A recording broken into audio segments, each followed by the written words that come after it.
accedió, pero con una recomendación. De acuerdo, dejaré que lo conduzcas mañana, pero sujeta bien las riendas. Estos caballos son muy fogosos. Ya sobre el carro, Faetonte quiso presumir delante de sus hermanas menores, pero los caballos, al darse cuenta de que no manejaba bien las riendas, comenzaron a corcoviar y a galopar sin control, dejando a su paso fuego y destrucción. Los dioses sintieron pánico al ver que la luna, el cielo y la tierra comenzaron a arder al pasar el carro de fuego. «¡Deja de hacer estupideces, muchacho!», gritó Zeus. «No logro controlar las riendas, majestad», contestó Faetonte aterrorizado. Zeus, enfurecido y a fin de evitar un desastre universal mayor, arrojó un rayo a Faetonte y lo mató. Su cuerpo cayó al río Po. Sus hermanas lloraron y lloraron tanto que Zeus las convirtió en sauces. Una caja especial. Zeus y todos los dioses de la mitología griega vivían en el monte Olimpo. Uno de ellos, el titán Prometeo, había bajado a la tierra para crear a los seres humanos. Al hacerlo, les otorgó la razón, la libertad y el respeto a sus dioses. Los resultados de esta creación fueron muy buenos. Por eso Zeus, el dios de todos los dioses, quiso entregarle un premio a Prometeo y le pidió a otro de los dioses que creara algo bello, misterioso y fascinante para poder obsequiarle. El encargado se puso a trabajar, tomó arcilla y comenzó a darle forma, hasta modelar una bellísima mujer a la que llamó Pandora. Pandora había despertado la admiración de todos los dioses y cada uno de ellos le fue concediendo una cualidad. Uno le regaló la sabiduría, otro las palabras más bellas para poder expresarse, otro una voz especial para cantar. Zeus también quiso darle algo importante y le obsequió una gran caja que contenía dentro un tesoro. «Pandora, esta caja es tuya, pero nunca deberás abrirla», le dijo. Pandora le prometió no hacerlo, aunque sabía que le costaría mucho ya que la curiosidad también era una de sus mayores cualidades. Prometeo aceptó el regalo de Zeus, pero no confiaba mucho en él. Por eso se lo cedió a su hermano, Epimeteo, recomendándole que guardara muy bien la llave de la caja, para que ni Pandora ni nadie pudiera abrirla. Un día Pandora, aprovechando un descuido, tomó la llave y cuando nadie la veía, abrió la caja misteriosa. De su interior comenzaron a salir cosas muy feas para toda la humanidad.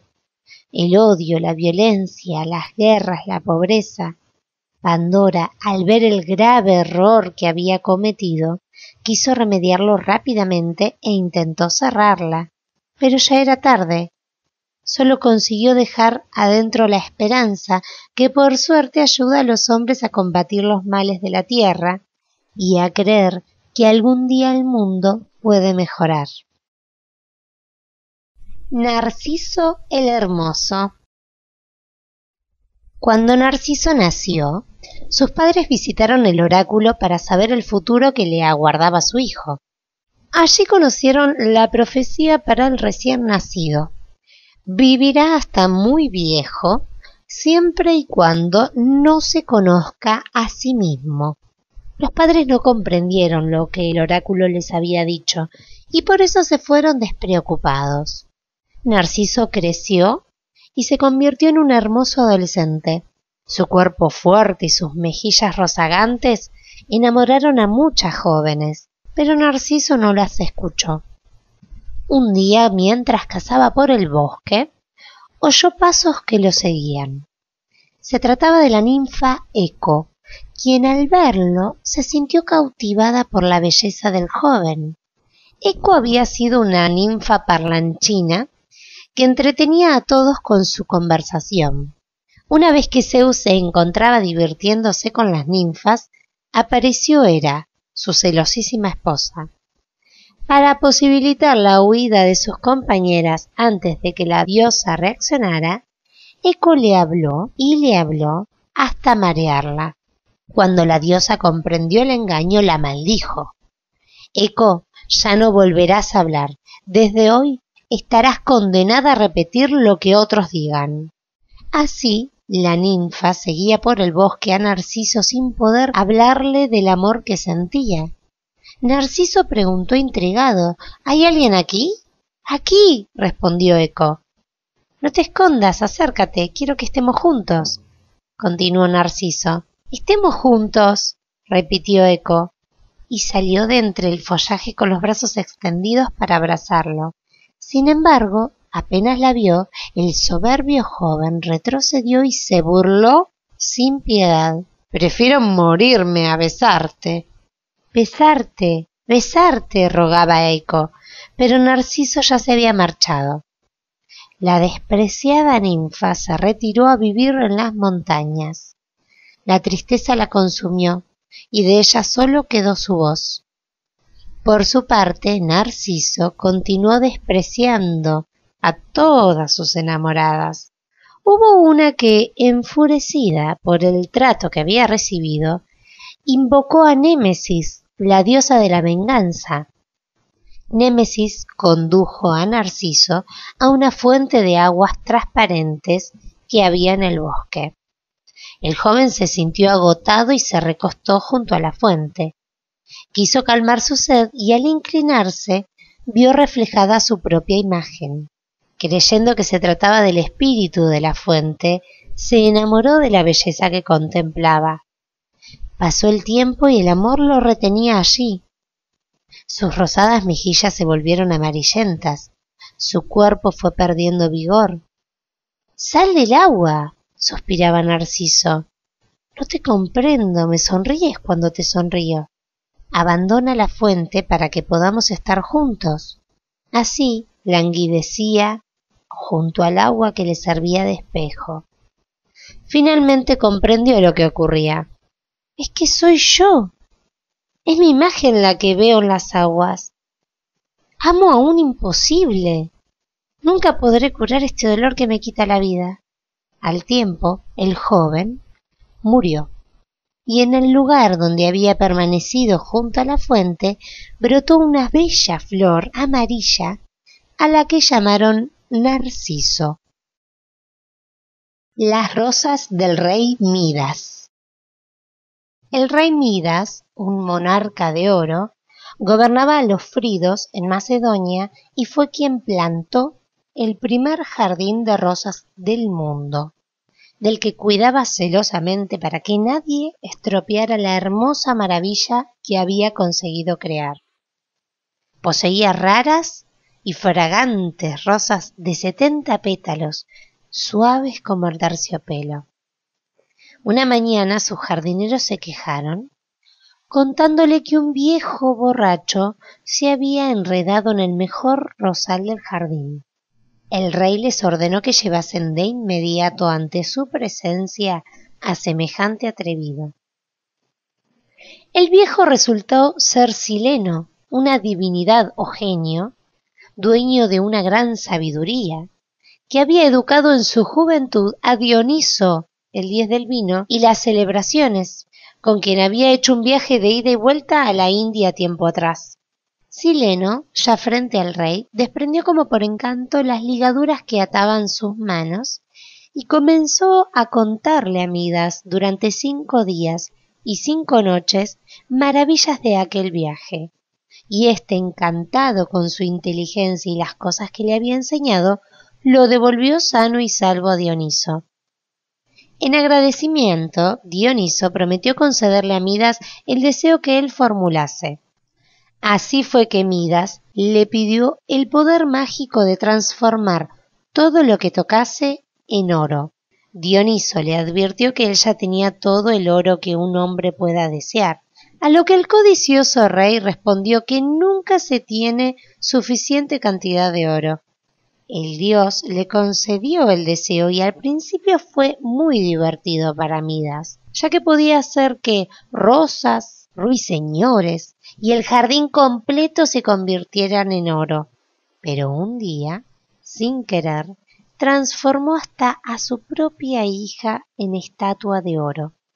También descubrió que los alimentos que intentaba beber y comer se transformaban en oro en cuanto se los llevaba a la boca, y por ese motivo estaba muriendo de hambre y de sed.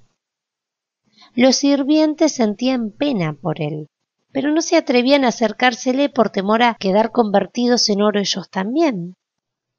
Desesperado, el rey llamó a Dioniso y le pidió que le quitara el poder mágico que le había otorgado, porque reconocía que había sido muy codicioso y su codicia lo estaba matando.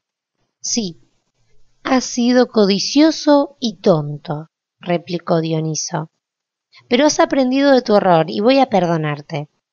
De ahora en adelante no querrás tener más oro que cualquier otro mortal. Y diciendo esto, lo liberó de su poder mágico y le devolvió a su hija.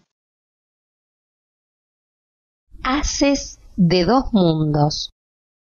La mitología germana afirma que el mundo nació a partir del primer gigante Ymir, y de los descendientes de Ymir nacieron los dioses, a quienes llamaron Haces. Los Haces, Odín, Thor y Onir, se rebelaron en contra del gigante, lo mataron y tomaron el cuerpo para crear con él un nuevo mundo, Midgard. Con la carne hicieron la tierra, de los cabellos crecieron las selvas. Su sangre se convirtió en las aguas que rodearon el Midgard, y en ellas habitó la gran serpiente del mundo.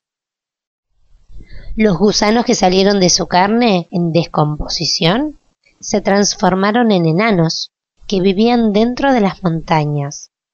Eran herreros y fabricaban objetos y armas con poderes mágicos. Cuando este nuevo mundo o Midgard estuvo formado, creció un gran árbol cuya copa llegaba hasta el cielo. Los Haces construyeron un mundo pensando en ellos mismos, y al cual contemplaban cuando descansaban en su morada, que estaba ubicada en el cielo sobre el gran árbol. El puente entre los dos mundos, el del primer gigante y el de los Haces, era el arco iris. Un día los dioses llegaron hasta la orilla del mar. Allí encontraron dos tablas, una de fresno y otra de aliso. En ellas tallaron el primer hombre, Ask, y a la primera mujer, Embla. Contentos con su obra, les otorgaron el don de la vida y de esta forma el Midgard se transformó en el reino de la humanidad. La vergüenza de Thor. Un día, tres dioses amigos, el dios del trueno y de la guerra Thor, cuya belleza parecía la de un ángel, Thialfi, el dios del trabajo, y Loke, el dios de las llamas, decidieron ir a visitar la ciudad de los gigantes, a la que llamaban Utgard. Se levantaron bien temprano y comenzaron a caminar. Atravesaron llanuras, desiertos, montes y sierras. Estaban muy cansados y como ya era de noche, se metieron en una caverna que encontraron a descansar. Cuando estaban profundamente dormidos, empezaron a oír unos extraños y fuertes ruidos que hacían temblar todas las paredes del refugio. Thor, que se creía el más fuerte de los tres, con una soberbia tan grande como el universo, se levantó de un salto y buscó su martillo. Se paró en la entrada de la caverna dispuesto a luchar contra aquel que se había atrevido a despertarlos. Mientras tanto, Thialfi y Loke se escondieron en un rinconcito. Así pasaron toda la noche. Cuando el sol comenzaba a alumbrar, descubrieron que los extraños ruidos provenían de un amigable gigante que estaba roncando. La caverna donde habían pasado la noche no era ni más ni menos que el guante del gigante Crimir y el rincón donde se habían refugiado Thialf y Loke pertenecía al dedo índice de dicho guante. Crimir los saludó muy amablemente y les propuso guiarlos hasta la ciudad de los gigantes.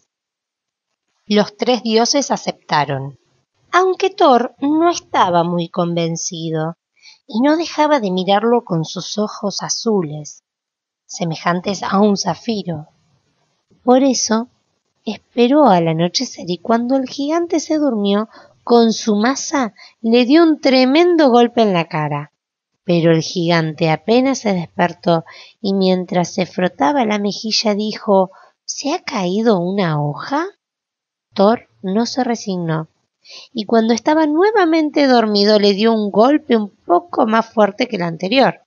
El gigante apenas abrió sus ojazos, preguntó: ¿Se ha caído un grano de arena sobre mi cara? Enfurecido, Thor juntó todas sus fuerzas y le volvió a dar un mazazo. Esta vez el gigante preguntó: ¿Se ha parado un gorrión sobre mi cara? Frustrado, el dios del martillo debió acostarse junto con sus amigos. A la mañana siguiente caminaron hacia la ciudad de los gigantes y cuando llegaron fueron invitados a una fiesta. A Thor le dieron de beber un cuerno lleno de cerveza, que, según la tradición, se debía tomar de un sorbo. El dios del trueno solo pudo beber un poquito. A continuación lo desafiaron a levantar un gato, pero a pesar de poner todas sus fuerzas, apenas pudo levantarlo mínimamente. Todos los gigantes se reían y se burlaban del dios del trueno. Por lástima, le propusieron un nuevo desafío. Debía luchar contra una pobre anciana. Totalmente rabioso, Thor se abalanzó sobre la anciana, pero no logró ni siquiera moverle un pelo. Terriblemente avergonzado, como el más pequeño de los mortales y lleno de angustia como un niño perdido, se despidió del gigante Crimir. Pero antes de irse, éste le dijo: no te vayas triste ni te avergüences de tus derrotas, porque todo ha sido una ilusión de tus sentidos. La bebida del cuerno no era más que el mismo mar. El gato que intentaste levantar era la gran serpiente del mundo, que conserva la creación entera, y la última anciana con la que intentaste luchar era el tiempo, la eternidad. En cuanto a los 3 golpes que diste con tu maza, se lo propinaste a aquellos hermosos valles que ves allí. Dicho esto, el gigante lo dejó marchar, acariciándole su rubia cabellera que se parecía a los rayos del sol. El dios del trueno, a pesar de la vergüenza, comprendió que existían en el mundo obstáculos imposibles de vencer, aun para su gran fuerza, y emprendió el camino de regreso convencido de haber aprendido una gran lección. La creación de la Vía Láctea. Los griegos aceptaban que Zeus, el dios supremo, fuera muy aventurero y le gustara mucho tener diferentes mujeres, por lo que le era infiel a su mujer, la diosa Hera.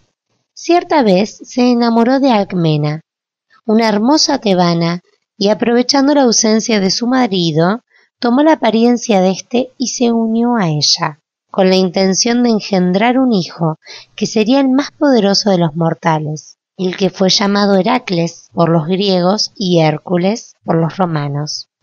Hera, celosa y llena de ira por la infidelidad de su marido, y porque no soportaba que el hijo de otra mujer fuera tan querido por su divino esposo, comenzó a planear cómo podría deshacerse del pequeño héroe. Sucedió entonces que, habiendo proclamado Zeus en vísperas del nacimiento de Hércules que el próximo hijo de la casa de Perseo se convertiría en el rey de Micenas y Tirinto, Hera, le hizo prometer que el príncipe que naciera antes del anochecer sería el rey. Para lograr sus propósitos, retrasó el nacimiento de Hércules, haciéndolo permanecer 10 meses en el vientre de su madre, y adelantó el de su primo Euristeo, que nació 7 mesino y que también pertenecía a la casa de Perseo. De esta forma, el hijo de Zeus fue súbdito de Euristeo, quien sería rey, debido al juramento de Zeus. La idea de Hera era deshacerse de Hércules, costara lo que costara, y ya había comenzado a ejecutar su plan macabro. Cuando aún era bebé de 8 meses, la diosa, siguiendo con su propósito de desaparecerlo, le envió 2 terribles serpientes para asesinarlo. Pero el niño, que poseía una enorme fuerza, no tuvo problemas para estrangularlas. Ante estas circunstancias, la madre de Hércules, temiendo a la ira de Hera, lo abandonó para protegerlo, y el niño fue recogido por Hermes, el mensajero de los dioses, quien intentaría lograr que se convirtiera en inmortal. A pesar de ser el hijo de un dios, Hércules solo sería inmortal si se amamantaba de Hera, y esto no iba a ocurrir con el consentimiento de la diosa. Para lograrlo, se cree que Hermes llevó al niño mientras Hera dormía y lo puso junto a ella para que mamara el divino alimento. Cuando la diosa se despertó y descubrió a Hércules en su pecho, lo sacó con rabia y la leche siguió saliendo.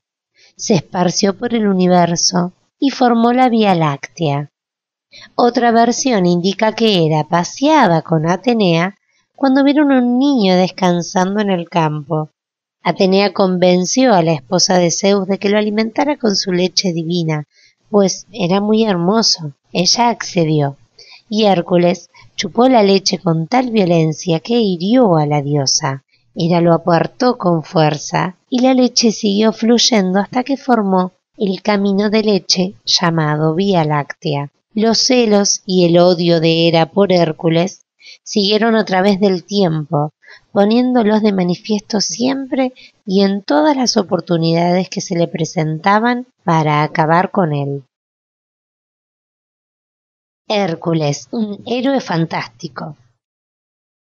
Heracles o Hércules es el más famoso de los héroes helénicos y el protagonista de innumerables hazañas que realizó por todo el mundo conocido de los antiguos griegos.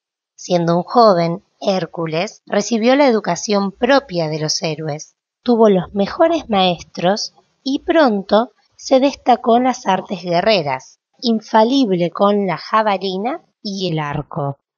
Mientras tanto, Euristeo, su primo, era rey tal como lo había planeado Hera. Un rey despótico, tirano y de actitudes poco éticas. Inspirado por la diosa, que lo odiaba y solo quería la muerte de Hércules, Euristeo lo llamó para encargarle 12 difíciles y riesgosos trabajos que tenían como objetivo lograr la muerte del héroe. Hércules no pudo negarse porque le debía obediencia al rey y decide emprender el camino. Antes de partir fue equipado por los dioses. Hermes le entregó una espada, Apolo un arco, Zeus un escudo irrompible, Atenea una túnica, Hefesto una armadura y Poseidón caballos para su carro. Primer trabajo. Debía enfrentarse y matar al león de Nemea. Este era un animal al que no podía herirlo ningún arma. A pesar de eso, Hércules no se amedrentó. Primero aturdió al león con su garrote, le lanzó todas las flechas que llevaba y después lo estranguló. La piel del animal le sirvió como trofeo para dar por cumplido su trabajo. Segundo trabajo. Tenía que matar a la hidra que vivía en un pantano. Este monstruo poseía nada menos que 9 cabezas. Una cabeza era inmortal, y cuando le cortaban cualquiera de las otras, crecían 2 en su lugar. Hércules quemó cada cuello mortal con una antorcha para impedir que crecieran otras nuevas y finalmente sepultó la cabeza inmortal bajo una roca. Tercer trabajo. Debía capturar viva a una cierva con cuernos de oro y pezuñas de bronce que estaba consagrada a Artemisa, diosa de la caza, y que corría a una enorme velocidad.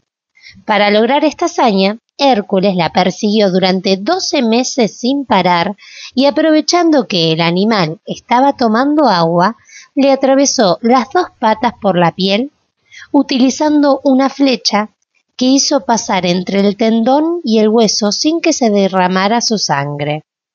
Cuarto trabajo. Consistía en cazar a un gran jabalí cuya guarida estaba en un monte en Arcadia. Era un animal que se alimentaba de seres humanos, creaba terremotos y con sus colmillos arrancaba árboles de raíz. Hércules lo acorraló en una zona con nieve, saltando sobre su lomo y atándolo con cadenas. Quinto trabajo. Hércules tuvo que limpiar en un día la suciedad acumulada durante 30 años por un rebaño de 30.000 vacas en los establos de Augías.